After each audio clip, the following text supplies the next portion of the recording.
This video appears to show a boy who's just lost his brother in an airstrike. "Take me instead of him," he cries. Another child robbed of his innocence. They've even targeted hospitals. This security camera video shows a strike on Omar Ben Abdulaziz Hospital in Aleppo last month. Last week, 15 Syrian doctors still working in rebel-held Aleppo wrote a letter to President Obama telling him about 4 newborn babies who they said were suffocated to death after a blast cut the oxygen supply to their incubators. This little boy was pulled from the rubble 2 days ago, bloodied but apparently still alive. "God is great," shouted his rescuers, but the truth is, Aleppo is God-forsaken. The Obama administration has released 15 more terror suspects from Guantanamo Bay. The Pentagon reporting that brings the number of Gitmo detainees down to 61. The 15 prisoners were transferred Monday to the United Arab Emirates. This latest release is the largest under President Obama so far. About 180 of the terror suspects have been transferred from Gitmo since he took office. Mr. Obama's goal is to remove most of the detainees from the offshore prison before his term ends in January. Well, there's big news in the world of self-driving cars. Uber passengers will be able to request a self-driving car with a touch of a button later this month. Uber Technologies has signed a $300 million agreement with Volvo to develop these self-driving taxis. The pilot program in Pittsburgh will assign the cars to random customers using the app. And Uber is hoping to eventually replace its 1 million drivers. Today, as Milwaukee residents struggled to find calm after a weekend marred with violence, Mayor Tom Barrett had a message for protesters. Do not do further damage to this great neighborhood. The shooting death on Saturday of 23-year-old Seville Smith by a police officer triggered protests that ended with torched out businesses, including this BP gas station. It does appear that things are starting to get a little bit out of control. There were more than a dozen arrests, and police summoned riot gear quickly found themselves in the paths of rocks, broken glass, even bullets. Investigators tell CBS News the suspect had a handgun with 23 rounds when he ran off after being pulled over in a traffic stop for having a suspicious vehicle.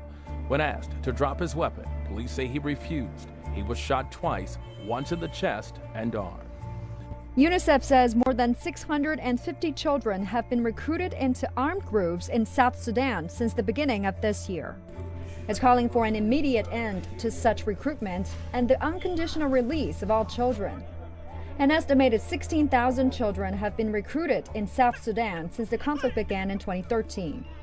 Meantime, the World Food Program says more than a third of the population of South Sudan is suffering emergency levels of food insecurity. This morning, an insanity plea in the works for one of the girls accused of trying to kill a classmate, all to impress a fictional internet character called Slender Man. And we would also, on behalf of Ms. Geiser, enter the not guilty by reason of mental disease or defect plea. That plea being filed for Morgan Geiser more than 2 years after prosecutors say she and Anissa Weier, both just 12 years old at the time, lured their friend Peyton Leitner into the Wisconsin woods, allegedly stabbed her 19 times, and left her to die. Is there any bleeding going on? Her clothing has got blood on it. Leitner survived. The young suspects, now 14 years old, charged as adults with attempted first-degree murder, later sharing their bizarre explanation centered on the horror-themed online myth. I was really scared, knowing that Slender could easily kill my whole family in 3 seconds. Once in custody, Geiser was diagnosed with early-onset schizophrenia, transferred to a state mental hospital where she's undergoing treatment.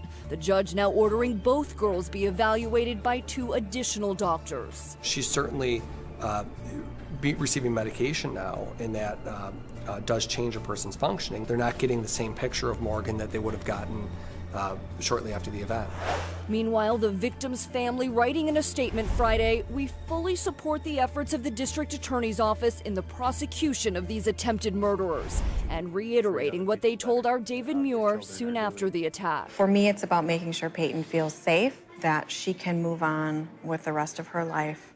But is President Obama done with 2 terms as our commander-in-chief? Fix the economy? Nope. The national debt went from $10.6 trillion to $19.5 trillion under his watch. And Obama is the only president in history to not see a 3% increase in the GDP. Healed division as the first black president? Nope. America is sitting on a powder keg of anarchy as a result of the Alinskyite methods unleashed by the White House and its lapdog media and the hordes of communists and faux civil rights movements under the umbrella of Black Lives Matter attacking their own communities. Kept America safe? Oh no. The United States just surpassed Europe in the admittance of Muslim refugees, 21% of which that will stop at nothing to foment jihad in our communities. As Orlando, San Bernardino, and 9/11 cast a dark shadow over national security, and Europe's example serves as a harsh warning for the very near future. Is it getting clearer? President Obama's achievements don't involve you, the average U.S. citizen, be you on the left or the right or in the middle. His achievements are applauded by foreign bankers and oligarchs whose agenda reads like an instruction manual of the legacy of our 44th president of the United States.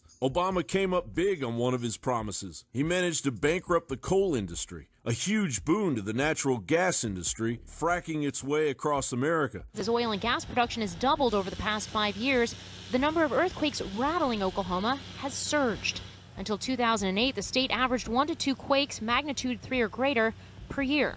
In 2015, it's averaged 2 per day. The coal industry has been devastated by nearly 30% since Obama took office. The Daily Caller reports coal use fell in every state but Nebraska and Alaska, devastating both the coal power and the coal mining industries, and even forcing Peabody Energy, the world's largest coal company, to declare bankruptcy. Jobs hemorrhaged under the hugely unpopular corporocratic Congress Obama presided over. China has been devastating our manufacturing base since 2001. 15 years later, nothing has been done to counter it. In fact, everything has been done to open the gaping wound. John Rappaport of No More Fake News writes, Obama is the Rockefeller globalist man in the White House. He's tasked with pushing through congressional ratification of the TPP come hell or high water. First, know that the TPP, the Trans-Pacific Partnership, is a huge globalist trade deal among 12 nations that would phase out thousands of tariffs and set up corporate tribunals to punish nations that refuse to import goods, e.g. toxic pesticides, toxic medical drugs, GMOs, etc. In short, it's a nightmare.